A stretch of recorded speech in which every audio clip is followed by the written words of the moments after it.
You're listening to the Physio Matters podcast in association with Choose Health, and this is session 11.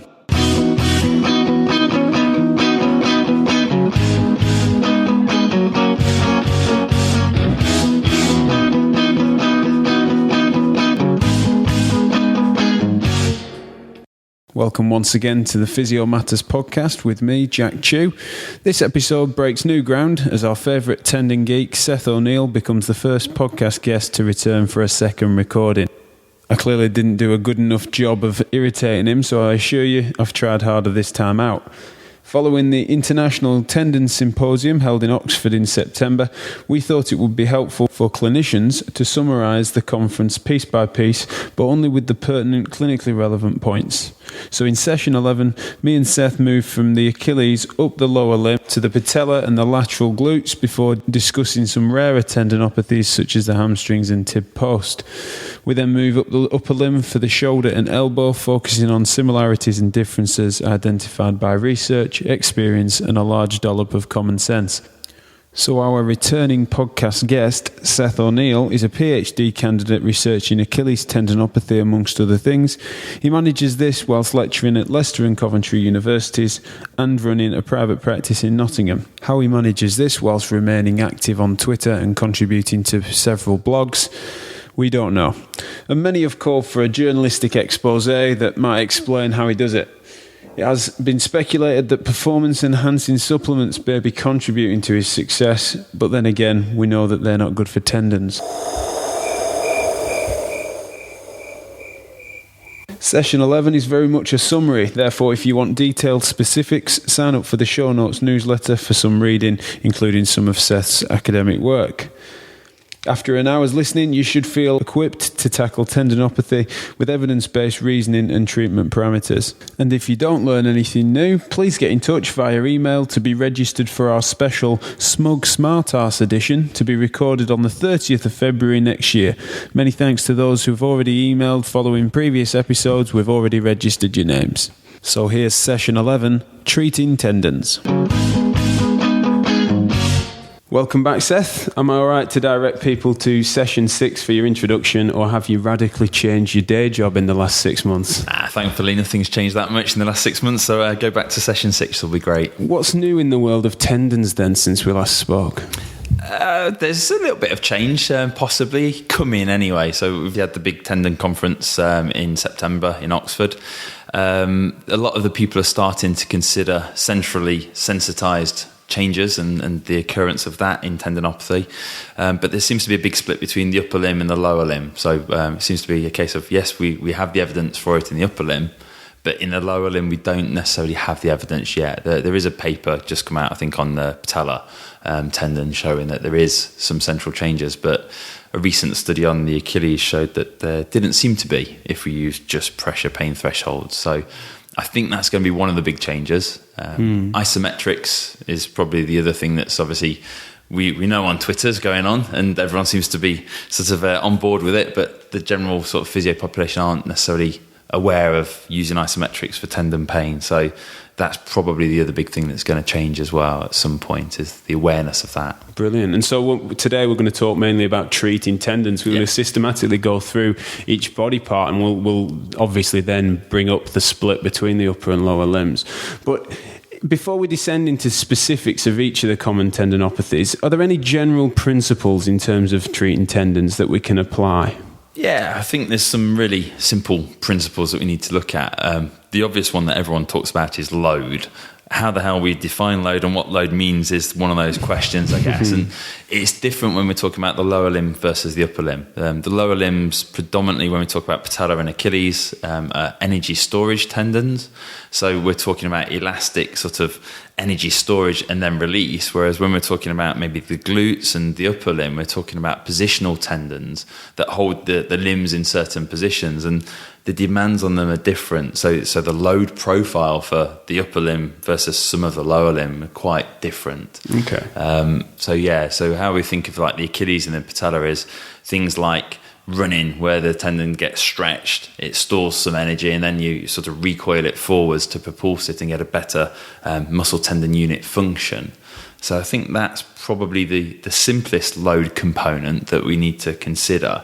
And then we need to consider, really from a management perspective, that what we're trying to do often is rehabilitate the person to what they need to be doing. And it's just a simple case, like all physio, of breaking down what the demands of that job or sport is and trying to gradually allow the person to get there.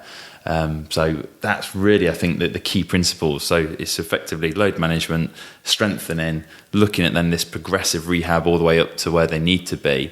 But we've got to integrate some energy storage demands for the right tendons later in the rehab. And that's often what gets missed out in the current sort of climate, really. We use a lot of strength training. And then the one other thing I would add in is, for most of the tendons that are insertional, which is pretty much everything bar the Achilles mid-tendon, we need to consider compression and how to take the tendon out of that compressed position.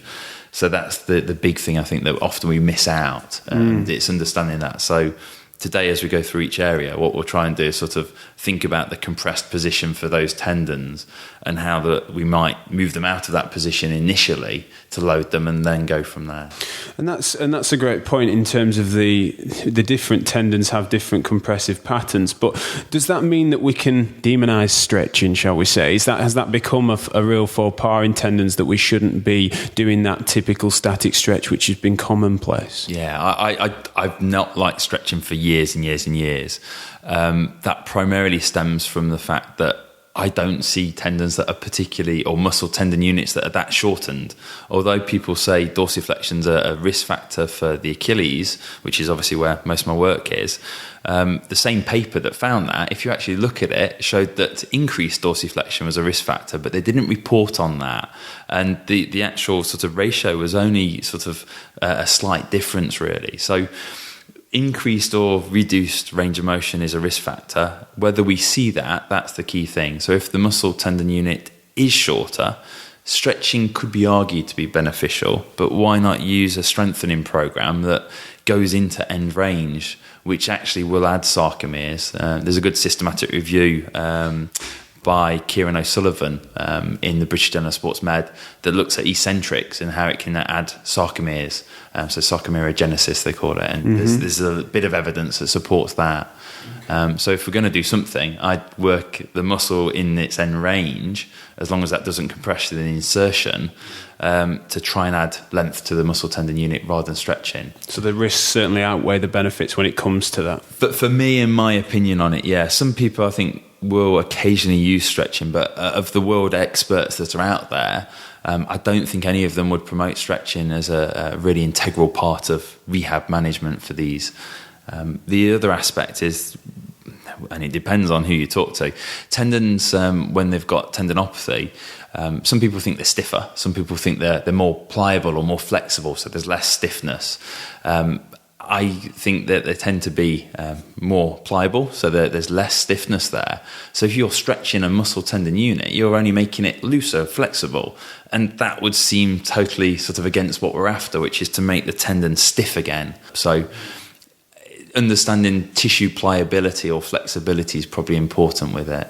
When it comes to frontline clinical practice, I know that you've canvassed a little bit when it comes to your research, and it's still the big word that comes up, though, isn't it? Stretch. So we need to disseminate that further, you feel? Yeah, absolutely. I when I did the survey of UK runners looking at what treatments they'd had, stretching was the big sort of word that came out in the word cloud. Now I'm hoping that most of that was actually eccentric exercises, but they thought it was stretching, and a lot of physios still talk about it as stretching. And I think we've got to get away from stretching the tendons and look at actually trying to just increase the muscle capacity or the muscle tendon capacity more. Right, as we did last time, it might hopefully it's sort of semantics and it's probably not a stretch per se, but you never know, and hopefully we can get this out there and change practice, of course. Often a topic that comes up when a patient has been rehabilitated back to as near full function as appropriate is then the way in which maintenance, and it's not just tendons but generally, toothbrush exercises they're often called. How should people continue to just dabble with rehabilitation across all tendons? Yeah, well, the risk factors for developing tendinopathy are previous tendinopathy and previous injury. They're the biggest risk factors that came out of our Delphi study last year. And taking that into account, then you think, okay, well, why is it a risk factor? We know from rehab that we've done and the study we've done that you don't rehabilitate muscle strength. And the experts in our study suggested that maintenance regimes of doing 2 times a week's weight training would be preventative of tendinopathy. And that would seem to make perfect sense, both in terms of conditioning the tendon to make the tendon structure stay healthy, but also keeping the muscle tendon unit functioning appropriately. So my advice to patients after I've treated them is to continue 2 sessions a week of heavy strength training, heavy loading. And that's ideally done at a gym, or get rucksack out and stick some decent weights in it. And the cheapest way of getting some decent weights for patients is to go down to B&Q and buy a 25 kilo bag of builder's sand and stick that in the rucksack, and potentially buy 2 or 3 of them and use those in a rucksack for the lower limb stuff. I'm not suggesting we use this for the upper limb. I struggle to lift one of those up into abduction. But yeah, I think strength training is paramount. Why it is, we don't know. Whether that's neuromuscular, as suggested by Pete Malieris's systematic review the other year, or whether that's tendon conditioning, it's probably both. Going to be a bit of everything. Yeah. And it makes sense in all facets. We've talked about this nice this mix of tendons, specifically as structures, the neuromuscular unit, as well as the neurological factors. As far as what we understand of tolerance, both in physiology, mechanics, and neurologically, maintenance makes sense, doesn't it? Just to condition that and make it used to it is a good thing. Absolutely, yeah. And that's normally what triggers it off in the first place. They weren't used to the load that they asked the tendon to do during those days or weeks. So they've had like a holiday, come back and loaded it, and that's triggered it, or they've just ramped up their distance far too fast, if we think about lower limb problems. Or if we think patella, ramped up their load on it by deep squats far too quickly. So yeah, it is about tissue tolerance. It's maybe central tolerance as well. Whack the 2 together and you've got a nice happy medicine that works to hopefully prevent tendinopathy. And that's where I'd like to be going in the future, is looking at prevention schemes, which is where we're trying to build the work now. And so in our last podcast, in and around the TA as we called it, we thoroughly covered assessment and we stopped short of explaining treatment. It was the elephant in the room, so to speak, that we purposely left, because I know you were getting some research out there at the conference. So what's the latest on treating the TA specifically? So where my research was going and how I was trying to slant it is, at the moment we've focused on the tendon and how to change the tendon and get the tendon better. Whereas actually that's probably not the only thing, and certainly doesn't change during the rehab interventions we do. Some people are focusing then on central changes and suggesting it's all about that, or nearly all about that. And neither is it that. We've got to remember the tendon is part of a muscle tendon unit, and the muscle, in my opinion, has the ability to shield the tendon. So if the muscle's strong, it can effectively, normally in an eccentric loading pattern, actually shock absorb for the tendon. And there's research that supports that, but it's not been applied to tendinopathy research. Why do you think that might be? I know this is a really awkward question, but why is that accidentally avoided or blinkered? I don't know. I don't know whether people just focused on the tendon in the past and really sort of said, oh, it's all about changing the tendon structure, which was obviously where we used to think the clinical benefit was. We now know it's not, so we've started to look further afield, which has then led to the central sort of changes that have been identified. But people seem to have forgotten the muscle. So what we've been looking at is muscle deficits in plantar flexors and whether they exist between a patient population and a healthy control. And then we've looked at what happens with an intervention. And we're also then doing a regression analysis, which allows you to work out how much the strength change corresponds to the clinical change. And findings at this moment in time look very promising that a proportion of the clinical benefit is around changing the muscle power. But of course, whilst we change muscle strength, the tendon will adapt as well. But with our current imaging techniques, we can't see any change in the tendon. But if we chopped it open, there probably are some sort of smaller changes that don't get picked up on a sort of UTC scan or an ultrasound scan. So the rehab's not radically different, it's just the mechanism of effect is broader, so it's tendon, muscle and central changes. needs to be accounted for, you feel? Absolutely, yeah. I think we've got to encompass all of these things, and as we talked about in the last podcast, use pain science as well to explain how the psychological and social components might play into affecting the person's rehabilitation, prevention of them doing the exercises and whatever else. So I think we need to cover all of those elements. I'm not saying it's just about changing the muscle, but I think the muscle's been missed a little bit, and the muscle's quite important to the clinical changes that occur. Okay, fantastic. And so if we think about then, let's treat this Achilles tendon that is tendinopathic then, where are we at, both in your opinion and then the consensus that came off the conference? So everyone has, I think, the same sort of approach to treating now from a physiotherapeutic perspective of we've got to increase the load tolerance of the muscle tendon unit rather than just the tendon. And the way we would do that was if we've got a highly irritable tendon, so the reactive stage, we might use isometrics maybe to control pain. Isometrics allow you to dose the tendon a little bit easier because you can say, right, I want you to load it at this type of weight for this length of time. And that's a bit different from getting somebody to do reps that are isotonic, where actually how long it takes them to do 10 reps might be very different between person to person.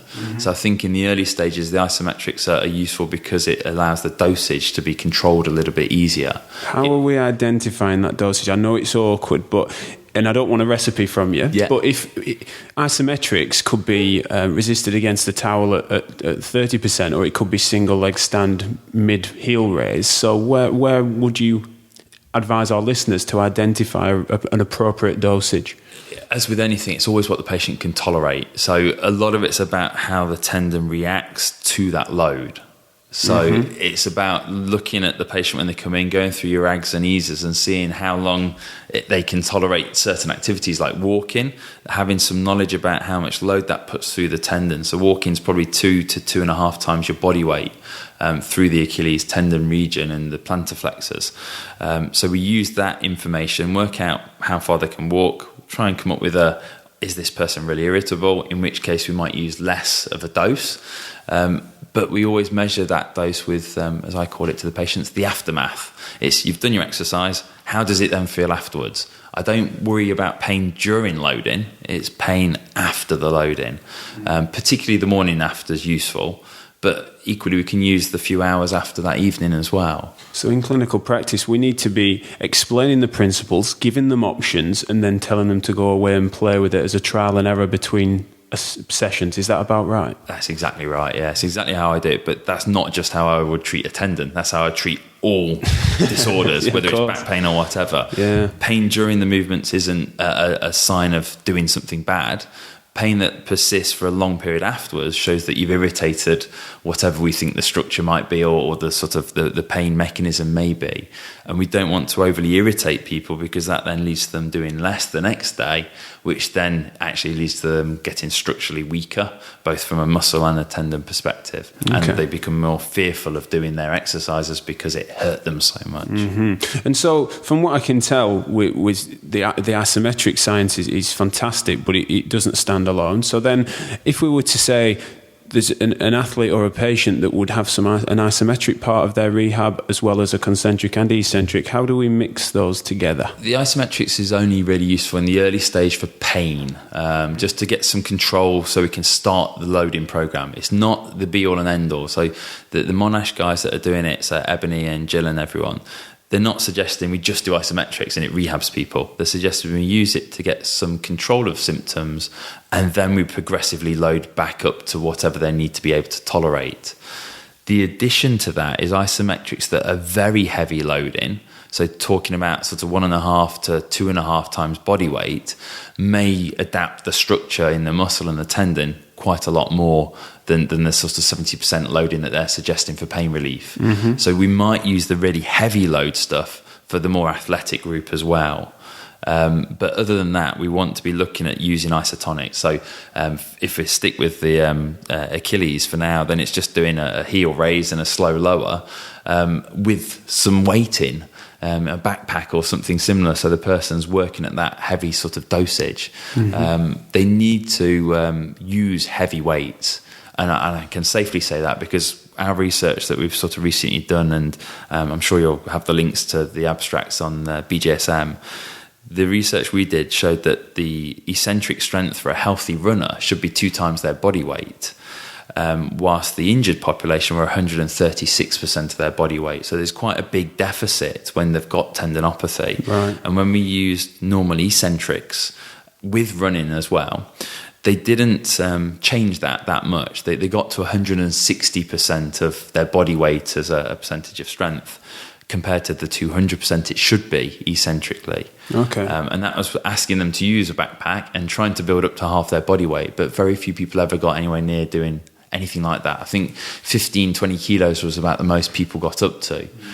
So I think it's a case of we need external load to be integrated at some stage in order to rehabilitate the muscles appropriately. And I'd be pretty sure that applies to all tendons, certainly the lower limb ones.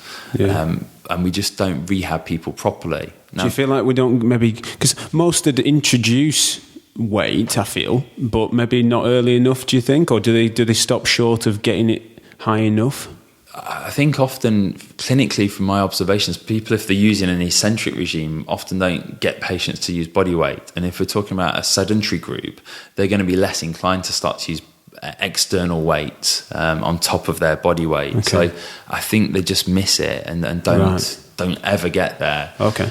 Now, the only other thing I'd add in is that rehab we did had fantastic clinical shifts. So our average in 24 patients was a 30-point shift on a Visa A scale, which is huge. It's bigger than most of the published research out there on other approaches.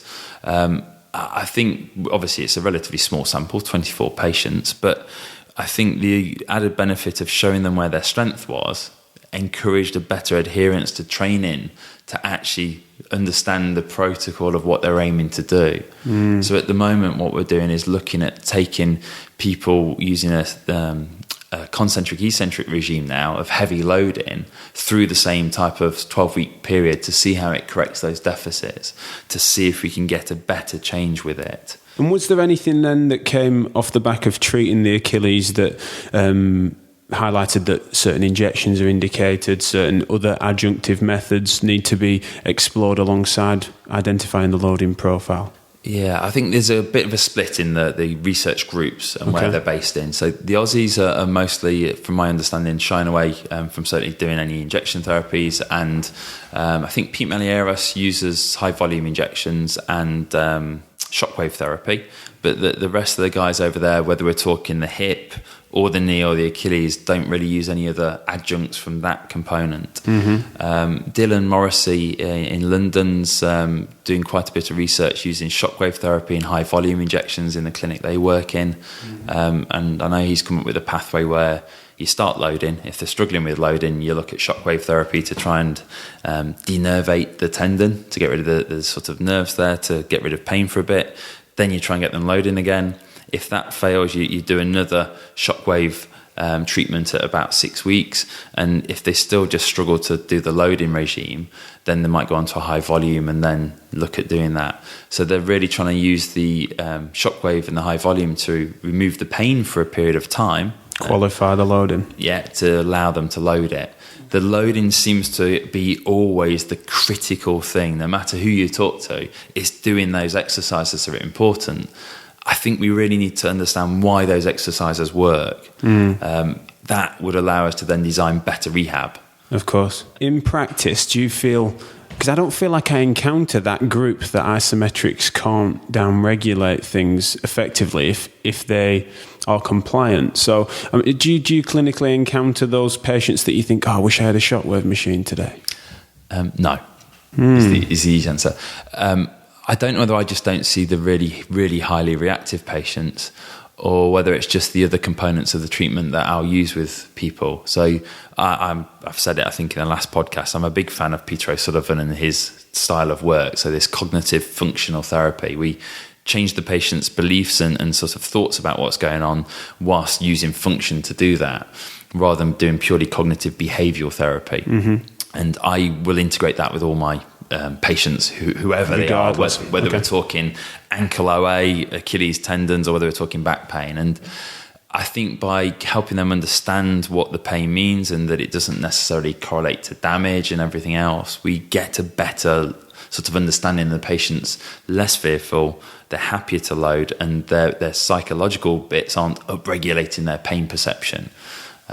So I haven't had anyone that I've sort of had to resort to anything else with for many years. I have patients I occasionally struggle with who are really irritable, but we can always get them loading to a degree. And the reason we struggle is normally because they've misunderstood what I've said, or they've gone and chatted with another friend and then they've done something different to what we asked them to. So they've overloaded it, stirred it up, and then we've had to try and get them settled before we can load again. Whether the shockwave will give faster outcomes, I don't know, because like we said, with the treatment we used, we have had some fantastic clinical change with what is considered normal sort of therapy, really. We've also treated about 8 or 9 patients who'd previously failed eccentric rehab. They came into the study, but they weren't in the study data because that was one of the things we should have excluded. They were still weak when we analysed them at the start, and they hadn't done the regimes particularly that well. And they all benefited really well, despite having had it in the past and theoretically failed. So I think when we have failures, we've got to look at whether the patient's really understood what we've said, done the regime appropriately, and given it the appropriate length of time. And it's often the time that's the biggie. Patients think it should be a few weeks, and that's where then they get disheartened, and we'll look at a quicker fix, which may be one of the other adjunct type therapies. Okay, fantastic. And we've covered a lot of the, shall we say, the basic science, the broad loading profile, and that word's going to keep coming up, isn't it? But if we move up the body, rather than covering, of course, all the old tracks, how does the patellar tendon differ when it comes to treating it? What was the consensus on that one? Patellar tendon disorders are primarily compressive, so we've got to look at taking it out of compression. And one of the key things that you seem to hear from the groups that see a lot of patellar tendinopathy is that the time spent in a deep squat, especially if you talk to like the Aussie rules football guys or the rugby union or rugby league guys here, it seems to often be triggered by doing the weight sessions in deep squatting. So they get a new strength and conditioning coach in, they beast them in those new positions, and that seems to then trigger symptoms. And obviously if you're talking about guys in the scrum, that's a position they're working in quite a lot as well. So it's really about taking them away from that compressed position, working them a little bit into a more extended position, and then also looking at isolation, because we often focus on functional loading strategies, so closed chain, and actually what you'll find is they can sometimes cope with that well and they look strong, but you then isolate the muscle by doing a seated knee extension or something, and you'll see a big difference. So don't overly rely on the squats, in which the glutes can sort of cheat you. Yeah, I really wouldn't rely on it at all. I think we alluded to it last time with the plantar flexors. Isolation is critical, and again, that seems to be a consensus that comes back from the physios that are doing these things. And I do think isolation is critical, despite what we often think of functions best. We need to isolate it because we can control the load better, which allows us not to flare people up and get better adherence. So a balance between the two then. So my patellar tendinopathy patient, we want to avoid that deep compressive squat. I've seen a lot of that in the CrossFit community as well as, of course, rugby. But so there's a place for the more functional squat-based protocols, as well as you need to be doing some knee extension stuff. In practice, is TheraBand enough? Do we need to make sure they go to the gym and do that leg extensions? Yeah, they need to make sure they're fatiguing the muscles. So that's often how I look at it, is they want to feel the muscle have a bit of a burn afterwards, like it's worked. And it will be the muscle that hurts with these things rather than the tendon normally, because we're not asking the tendons to energy store with a strength slow program like that. So it shouldn't be sort of having undue load on it. TheraBand's probably not enough in my experience, but if it works for the patient because they're that weak, fine. As long as they feel that burn and they feel like they've done something suitable, it's enough. But the ideal thing is getting them really probably into a gym and doing it, or setting something up at home so they do it isometrically against the wall. So they put the foot against the wall whilst they're sat in a chair and just trying to push out against it in that way. That would offer something, at least, that's a bit more sort of significant load. Okay, yeah, breaking walls down, I like it. And so before we move on to another common problem area, which would be the lateral hip that you just mentioned, is there any emerging research on other lower limb tendons, such as maybe tib post, the proximal and distal hamstrings? And if there's minimal research, how might we manage those tendons any differently to what we've talked about? Yeah, I think it's applying the same principles to those tendons. So tib post is often sort of compression and does link with the dreaded word of pronation.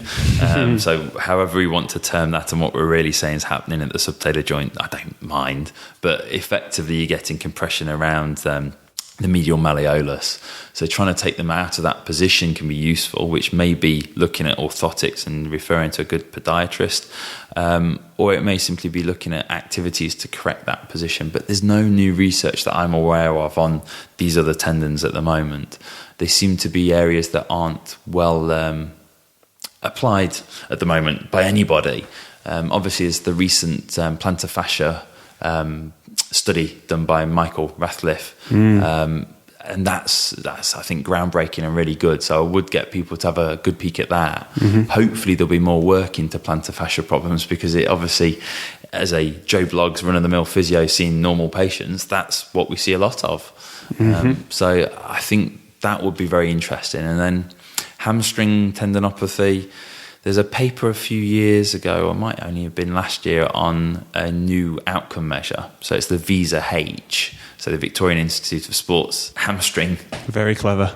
Exactly. So there's a VISA-A, VISA-H. I think there's also going to be another Visa coming out soon, but I'll leave that for somebody else to tell you about. We need to get it sponsored by Visa. That's the next step, I think. That'd be very nice if they did. So, the hamstring stuff, have a look at Tom Goom's blog on his when he had his tendinopathy. That's quite an interesting one. And it is, again, compression when the trunk goes forwards. So as you tilt forwards at the pelvis, you start to get compression over the ischial tuberosity of the hamstring tendon near its insertion. So most of these points aren't the actual insertion, and an I can never say it, the exact point it attaches to. I'll let you say it. Enthesopathy. That's the one, thank you. No worries. They're often they're like a cam point, where you've got a bit of a bone bulging into the tendon just near it. So yeah, if you're doing a lot of hill work, which is what triggered Tom's off, then that will be part of it, with runners developing a sort of proximal hamstring tendinopathy. But as physios, we lean over beds a lot, and if we're doing mobilizations and stuff. And so I think that's the other part of it that we sometimes need to think about with patients, is how they're tilting the trunk going forwards and then sitting on these things day in, day out as well. But there's no real groundbreaking research that I've seen, and there wasn't, to my memory anyway, any at the conference either. Okay. So be sensible, apply the principles we've discussed, and then try your best to isolate certain tendons in rather than just the functional stuff. Yeah, so if you think of the hamstring, that the first thing would be to take it out of a compressive position. So don't get the person isolating the hamstring by doing seated knee curls. Get them to do knee curls in prone on a machine, or use TheraBand if you want to, or even in standing using a sort of ankle weight. But making sure the hip's basically not in a flexed range of motion, so you don't get that compression there. That's the key principle really. And then you go through this sort of isometrics if you need for pain, but otherwise isotonics, and you progressively go through slow speed strength work to faster speed work, and then start to ask it to energy store like running. And that's, I think, really the key, is this sort of full rehabilitation. And often as physios we stop when we've got them clinically better, so you don't rectify what's wrong in terms of the muscle deficits. That might be the risk factor with why they develop it again. That's my gut feeling. In real world terms, for the lay person, although it is time consuming, if we can encourage them to not leave the other leg behind and to try and make sure they have a balance to their rehab from side to side, that is research supported neurologically as well as physiologically, you think? Absolutely, yeah. I think that's really important. And just to go back to our sort of calf work, the runners we had were weak on both legs. They weren't weak on just their bad leg. They're weaker on both legs compared to the healthy guys. So we need to rehab them both legs when we do rehab. And I imagine that might be the case for a lot of tendinopathies. There's not the research to substantiate it yet. And that may support central changes as well, because it was bilateral weakness. Okay. But it could be pre-existing weakness that they had, and that's why they developed the tendinopathy. When it comes to greater trochanteric pain syndrome and lateral glute tendinopathy, I think it'll be worth referring listeners to brilliant podcasts by our Aussie cousins, the Physio Edge podcast, as well as a more recent one with the BJSM podcast, Karim Khan's platform, with Dr. Alison Grimaldi. I understand that Alison had some further data that she shared at the conference. Where are we at with that? So it's exactly what she's talking about with Karim Khan on the BJSM podcast that came out this week, and it's a really good, clinically useful podcast. Rather than me sort of try and go through what Alison's done, I think get the guys to have a listen to that podcast, because it is a real top one. Brilliant. And are we brave enough to add to it in a treating tendon thing? She goes through full strengthening program and how they progress. So primarily starting with low-level loading. She uses 25 to 30% max voluntary contraction type work to start with, rather than the 70% that's been used in the patella or Achilles tendon for isometric loads. Okay. And progresses through from there through a full strengthening program, taking it into gait components. The big difference, really, I think, is Alison and probably Angie Fearon as well would go with it, that you want to look at trying to reduce the compression at the start. So they look at discouraging the cross-legged position and sleeping on the affected or the other affected side, and encourage sort of supine sleeping. So you're actually not having that compression at night of the tendon being stretched over your greater trochanter. And that would make a lot of sense, really, with your patients. One of the biggest problems you have with these patients is night pain. Yeah. And it's getting them past that night pain that's the tricky bit. Okay. I think Angie Fearon's got work on the bursa around there and changes in the bursa, which I think is quite interesting with it. I know from shoulder research that Jeremy Lewis has talked about before. I think it was a Japanese study or Chinese study, and they showed that people that have night pain in the rotator cuff sort of region, it was primarily related to substance P levels in the bursa, and they actually did injections into the bursa under ultrasound guidance, and that was really quite effective. I wonder if that's basically what Angie's shown for the hip region as well, and whether actually that type of treatment might be useful.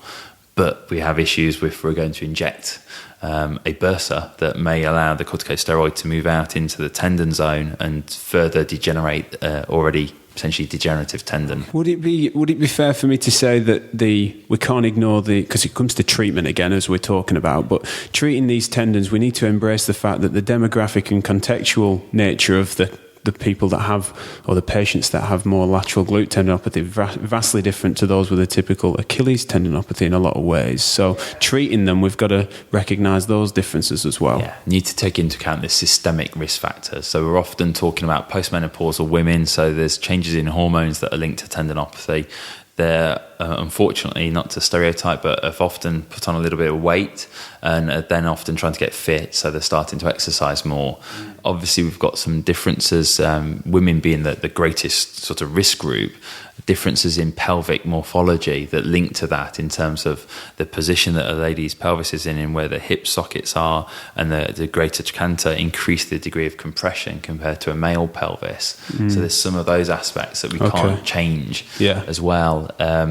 So how we change those systemic risk factors, it may just be general exercise is useful to alter some of the potential cytokine involvement linked to adiposity. So cytokines are just like an inflammatory chemical that may alter tendon structures, and that's one of the hypotheses with why obesity or particularly adiposity links to tendon disease. So abdominal fat particularly. Brilliant. Okay. Before we move on to the upper limb then, I've been thinking recently about trends in MSK practice, and I think it's fair to say that tendons are pretty trendy at the moment. So is anyone trying to apply tendon science principles to any other body parts? So are we getting back tendons, neck tendons, abdominal tendons? Yes and no. It's not really been done for the back in terms of the thoracolumbar-fascial area, but there was a publication earlier this year or last year on gluteal tendinopathy, but actually looking at glute max insertion into the PSIS showing a proper insertional disorder there. So yes, it's starting to sort of come out, but from a physio point of view, we'll probably treat them as a persistent back pain type and try and actually get them to develop normal movement habits that reduce the load on that region through another mechanism. I certainly wouldn't, and can't recall seeing a patient like that, but I wouldn't focus on the tendon in that instance. No. Because there'll be so many more other sort of psychosocial factors that will really hinder the patient. Yeah, bigger fish to fry in that sort of circumstance. Yeah, absolutely. I think they'd be better to focus on. Oh, brilliant. And other body parts then? I know that ITB's been postulated that that's tendon-like, shall we say? Yeah, I always say to my students, we were down doing anatomy in the cadaver room recently with the induction for the first year. So look, this is your ITB. This is your tendon for your glutes, which is effectively what it is. If you see it on a cadaver and you got TFL, your glutes affecting into the deep surface and glute max in there, it is what it is. It allows them to have an action over the knee. So absolutely. And I know Alison Grimaldi actually says exactly the same thing in the podcast that they've just done with the BJSM. So it's how it functions to a degree. It is fascia at the end of the day as well, though, but the muscles insert into it so they can have an action on it. And what really defines a tendon compared to the fascia? Yeah, it's all these grey areas anatomically that we just need to bear in mind, but never hang his hat on.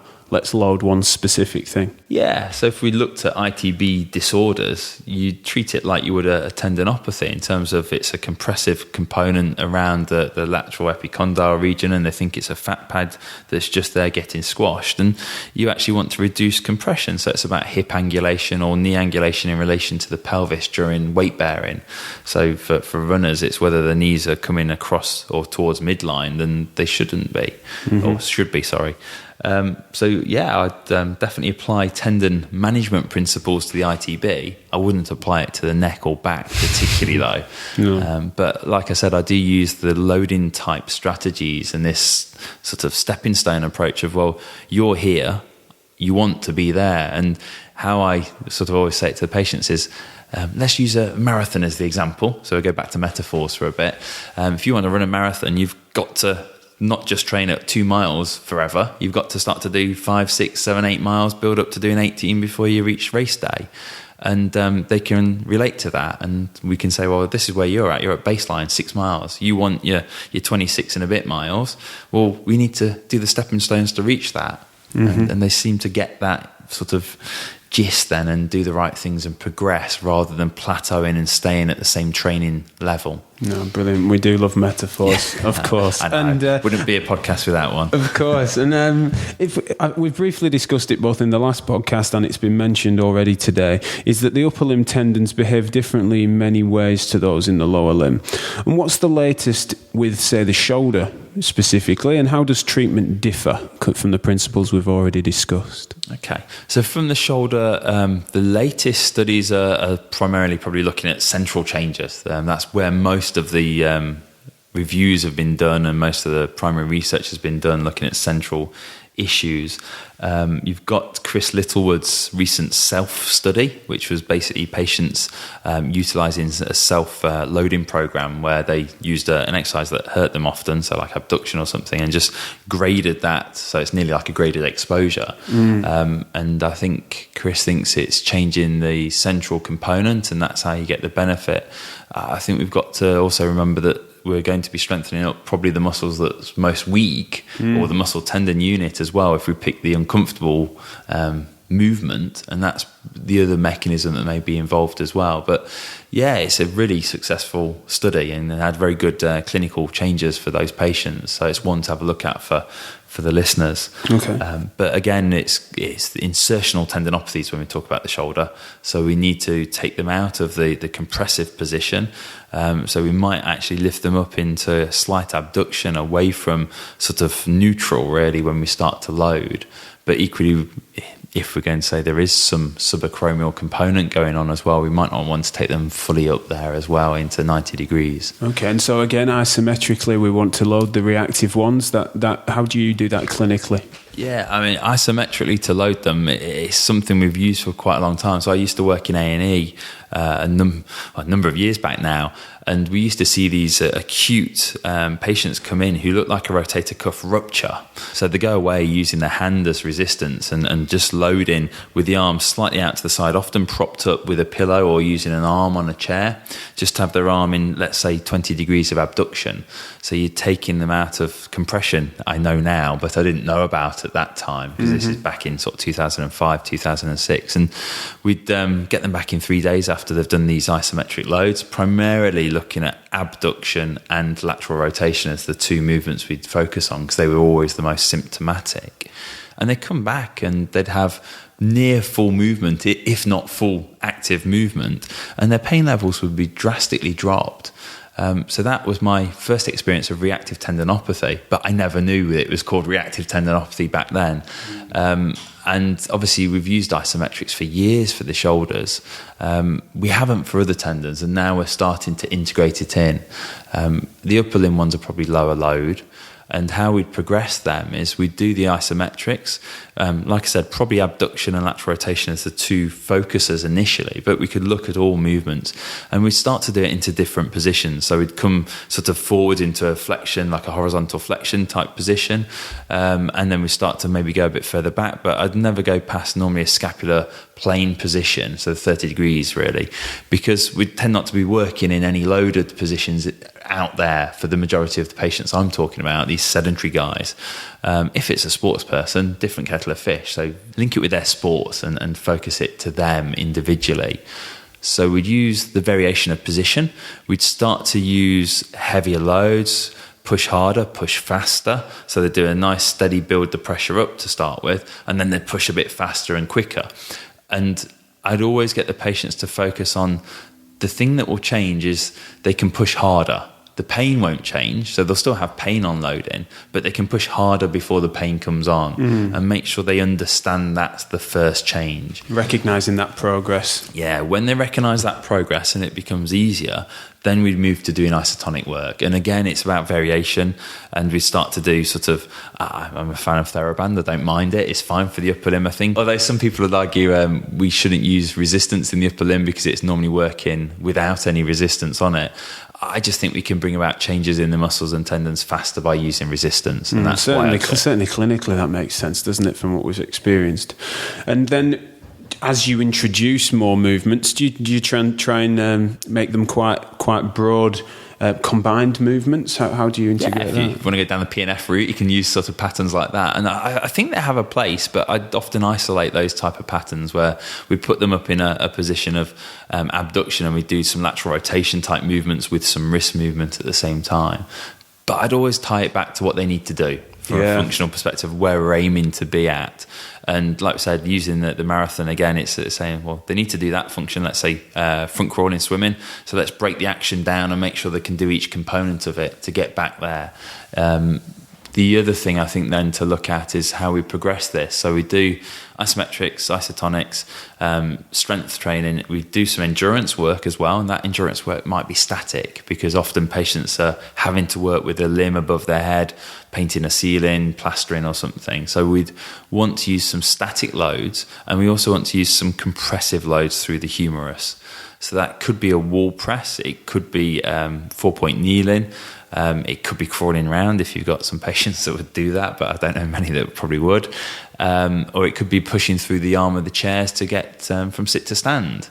And the reason we use the compression, as we know from our neurophysio colleagues, is that by compressing through the arm, we fire up the cuff better.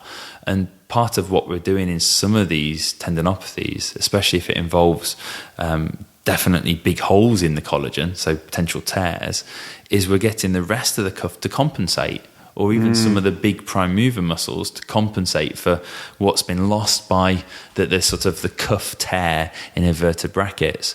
So yeah, we need to use compression, and it has a very good role to play. Okay. We don't often need huge amounts unless you're talking about athletic groups though. I find with most of my sedentary ones, using the wall press and just gradually moving the feet further away from the wall, and occasionally using an unstable base on the wall, like getting to push on a pillow or a towel or something, is what I use clinically. If they want to buy a Dyna cushion type thing, the air cushions, like you might do standing balance rehab on, they could buy one of those. They're 12, 13 quid from Amazon. I've had the odd patient buy those that's got higher demands for the shoulder, but for most patients that will cut the mustard. Am I fair in sort of saying that in the lower limb, as we discussed, introducing open chain sometimes gets ignored? Flip side, for me, closed chain gets ignored in the upper limb. So getting them to bear weight through the upper limbs is important. Clinically, that might be 4-point wall pressing, but not ignoring that functionally as well. If people are going to be doing press ups or gymnasts even, then we need to make sure we recognise that. Even more simple things, getting on and off the loo, getting in and out of bed, rolling over and pushing up. Most of us use our arms to get out of bed, and I think that's often where, when we're talking about the elderly population with bigger cuff tears, so 60s plus, that's what they're complaining of. So let's teach them how to do those things and get appropriate strength. Great. Yeah. I'm forever explaining to patients that it's far from a bravery contest, though, with the upper limb. They quite like fighting it, but that's not necessarily what we want. So relative rest and the appropriate load, again, is important. Yeah, so it's sussing out that loading component of how we define it. So the upper limb tendons are positional tendons. They're not so much of an energy storage tendon, particularly when we think about our normal patients, unless we're talking about a swimmer or a javelin thrower. Different then. So in your normal sort of run-of-the-mill lady or gentleman who's got rotator cuff tendinopathy, and it's related to problems with normal chores, it may be holding something like a saucepan with some water in. So that's the load. It's a bit more than just the weight of their arm. And we have to look at making sure they understand that whole aftermath component we talked about earlier for the lower limb, where they do their exercises and it's then how sore they are afterwards. Again, with that, probably less so in the morning actually than the lower limb. It's more about the rest of that day or the evening. And they need to then drop stuff off. The problems I can remember with a gentleman I had recently was chopping up wood. He wouldn't give up chopping up his wood for his log burner, despite it being summer and 30 odd Celsius. And we just had to sort of say, look, that's enough. You stop it for 2 weeks. It's not going to sort of be a problem. It's not cold enough yet. But breaking through to him and helping him understand that was the way we actually managed to get a breakthrough in his symptoms. Yeah. Because he was doing his exercises. He said he was doing less. But when you broke it down and said, what are you still doing? He was still doing quite high level axe work to break up into kindling and all sorts of other bits. So yeah, we've got to dampen down sort of the person trying to force through it and trying to make it better, because all they're going to do is irritate the bursa, the tendon more, and just stir up the symptoms so they get worse and worse and worse. And you don't land on that without asking the pertinent question and eliciting that information and bearing in mind their psychosocial being, as you've constantly said. Yeah, you've got to follow up those little snippets they give you that hint at something, and unless you often sort of really pin them down on those things, which is all back to our communication skills again, you miss out these fine details that really actually influence your care. Okay, no, that's great. And is there anything else you'd like to cover when it comes to the shoulder, that especially if it came from the conference, before we move up the upper limb?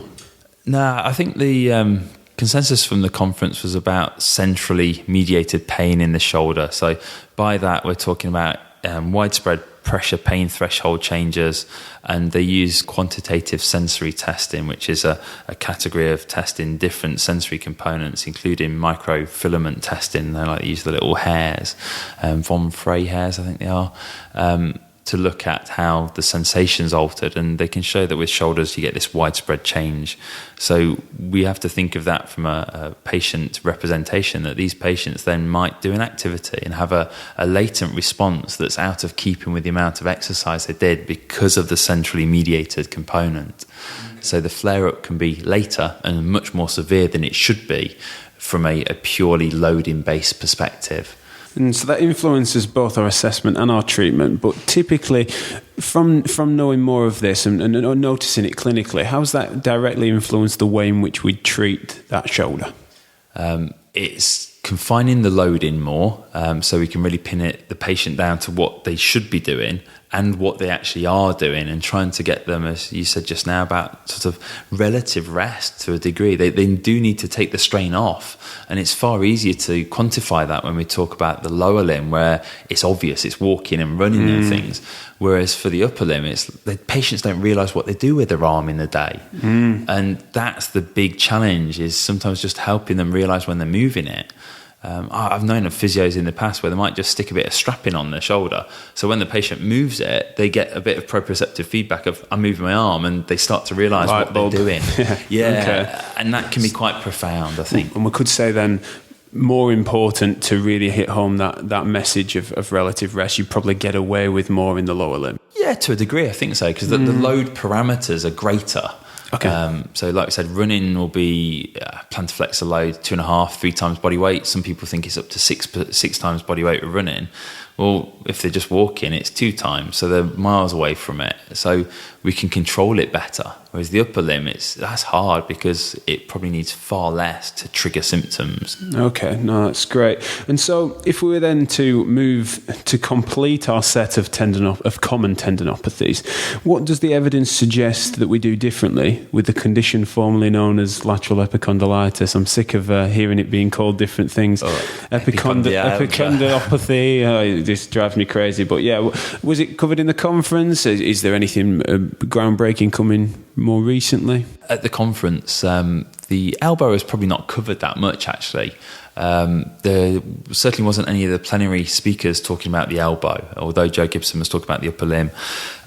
There's some posters from Luke Heels and Bill Fincenzino, who have done really probably the majority of the work in the elbow with Coombs as well, who's a co-author normally with Bill Fincenzino as well. And so what research is coming and how we sort of manage them.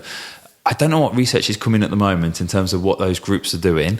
There was a study the other year looking at compression for the lateral epicondylar region again, and that was showing that basically the radial head, when you're in a pronated position, actually raises up, so it becomes more anterior into the ECRB and ECRL, so extensor carpi radialis brevis and longus tendons, and compresses into them, so it acts as a cam again. So often it's not a true insertional tendinopathy, it's this cam position where the bone's compressing into it, and that explains why with a lot of tendinopathies you see cartilage formation and bone formation, the ossification, because that's the way our body deals with compressive loads. It produces cartilage or bone, and that's why the tendon changes structure. So what that means is that we probably want to rehabilitate some of our extensor capabilities in a supinated position where we're not compressing the tendon. And we also need to reduce the time that the patients spend in a pronated position. And if you think of the common elbow causing sort of symptoms, aggravating factors, that's often using keyboards, using a mouse, and drawing or writing, where you're in a pronated position whilst asking the extensors to hold that position to allow the flexors to work. Mm-hmm. And if we're talking about a fine detailed job, so often I see this in architects and the like, where they're using the mouse a lot, but they're concentrating, they get quite tense because they focus and shift forwards towards their PCs, and the tension in those muscles raises. So then that puts more load on that particular zone of tendon and starts to cause the alterations. So clinically, I tend to see most pain, rather than actually on the humeral insertion, I'll come off the radial head and just drop in off that. So if you palpate radial head laterally, drop over and in, that's where I tend to find the site of most symptoms. But we've had a few debates on Twitter about that, and some people find it the opposite. But if you have a test of that, most of you, I think, will tend to find that's often the sorest point. And that tends to sort of coincide with this cam position. Also, Coombs' work particularly highlighted that there's probably distinct groups of patients where some have a higher sensitivity to the pressure pain testing, so they're really sensitive when you push on it. And other people will have much more symptoms based on mechanical tensile load through the muscle and tendon unit. And we can probably discriminate those two groups. The ones with the pressure pain sensory alterations are centrally mediated, and their group have shown that they respond well to lateral glides at the neck, normally around C5, C6, so radial nerve, and they actually glide there, and that reduces the pressure pain threshold in the elbow. Whereas the tensile loading induced groups, they will actually benefit more from the traditional sort of muscle tendon loading type strategies that we use, whether that's eccentric or not, and whether it includes pronation or not is the other option. But clinically, if we've got a really sore one, we might load in supinated position and progress to a pronated position as time goes on. A lot of it's always about the patient you've got in front of you and sussing out what they can tolerate. So again, go back to the aftermath, how they feel after they've tried their loading, and judge what's appropriate for that person at that time with their sort of pathology and sort of everything else. With the shoulder, I feel like we're pretty good at resisting different movements to acknowledge which tendons might be more tendinopathic or certainly more aggravating. Yet at the elbow, seemingly it's let's just load extension. Do you feel like we could be better at differentially treating those individual tendons? I think so. I think the research tends to support that it's the ECRB and ECRL tendon that are most involved from the histological samples that have been taken. And certainly when we teach it at the university, we'll teach the sort of tennis elbow test. We'll teach them with a bias to ECRB and ECRL, so it involves radial deviation of the wrist rather than just pure extension. And that's why you've got your tests of resisted index or resisted middle finger sort of extension. Yeah, I do think we can test it, and that's how the test should be done, really. Whether that's what people clinically end up doing, I don't know, but they're my routine tests if we're looking at the elbow. Would be sort of resisted isometric hold with radial deviation with the elbow bent, so Cozen's test, and then I'll look at the other tests. We could argue these tests aren't that sensitive and aren't that specific, absolutely, but as with all physio, it's taking into account your subjective assessment and your objective together, then we get a difference. And again, if we acknowledge that they're pain provocative, they've always got a place in terms of a retest. Yeah. Several weeks or months down the line, if that is less painful, that test has been valuable. So we can't completely rule them out, and certainly we should be still teaching students that. Absolutely, and we'll also use grip strength as part of that. And one of my tests that guide my intervention is if grip strength is problematic, or these other tests are, I'll often put my hand round the sort of extensor muscles and compress and get them to redo the test. Now, if that alters their pain response on that loading test, then we can conclude that for that person, an epicondylar clasp may be useful to just spread the load in a different manner. Now, I know we don't like these things all the time, but if it's a patient who's, let's say, a builder and needs to be working and is going to be working, it may offer as a way of just controlling the load through the sort of sore part of the tendon, and that will help him stay working, which is why we're there at the end of the day. As long as we're sensible about how we present that as a treatment modality, make sure we're not perceiving that they're being patched up, which I know is something that none of us like. It's not a treatment by itself. It's this allows you to keep working. These are your exercises that are going to change your problem via whatever mechanism we want to sort of go down that route with, and they need doing. And obviously, Bill Finchesino's done a lot of work on MWMs, which, again, as manual therapy, gets a bit of a bad press at the moment. But MWMs for lateral epicondylar pain have been shown to be very, very useful and should always form part of your assessment, both as a differential, because if they respond to it, it suggests we might have that issue, but also as a treatment. And patients can be clearly taught these exercises to do at home using doorways or wall corners to self-mob and give them some relief to allow them to then go and finish their plumbing, their carpentry job, whatever it happens to be, because it's often the DIYer that needs that type of thing. Or I say DIYer, the workman as well. Yeah, of course. No, that makes sense. And so, is there anything other than what we've plugged as we've gone through that you'd like to point people in the direction of? I don't think so, actually, Jack, to be honest. I think you've covered everything. So all the podcasts that have already been done by all the proper tendon sort of experts. You're not a proper one yet? No. I'm intrigued. No. When do you become a proper one, God. Seth? Only, I think, when you've got a shed load of publications and have a PhD at the end, hopefully, as well. So I've just done my advanced postgraduate Viva this week, which allows me to call myself a PhD candidate now. So when you start a PhD, you're not a PhD candidate, you're an advanced postgraduate. So that's my first step, and I'm in the midst of writing up my work now. So I'm focusing on writing it. I've completed all my research projects. So we're year 2 of my PhD, and it's just now getting that sorted. So I guess, probably 5 years away from being a proper tendon expert. Well, I'll have to canvass our listeners who are a big fan of the way in which you disseminate information, see if they consider you proper as we do here at the podcast. So thanks again for your time, and we'll, I'm sure, be speaking soon. Massive pleasure. Thank you very much for having me. And that was session 11. Huge thanks to Seth once again, and I'm sure you'll all agree he's a tendon expert in our book. He has a knack of prioritising clinical relevance, which is what we're all about, so I'm sure you all appreciate his work. Sign up to the show notes newsletter for written resources and links to all discussed blogs and podcasts at the podcast page of choosehealth.co.uk. Also, please take a few minutes to review us on iTunes, because up till now your passive nature is making us look rubbish. We'll be back next month with more clinical gold delivered direct.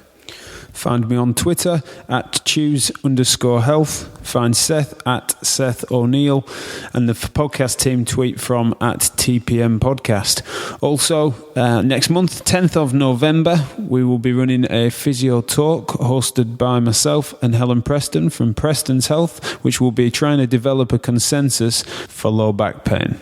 It's sure to be an interesting project, so check it out. It'll be under #PhysioTalk, and that's 10th of November, 8 till 9 p.m, Greenwich Mean Time. You've been listening to the Physio Matters podcast, discussing physio matters because physio matters. Bye for now.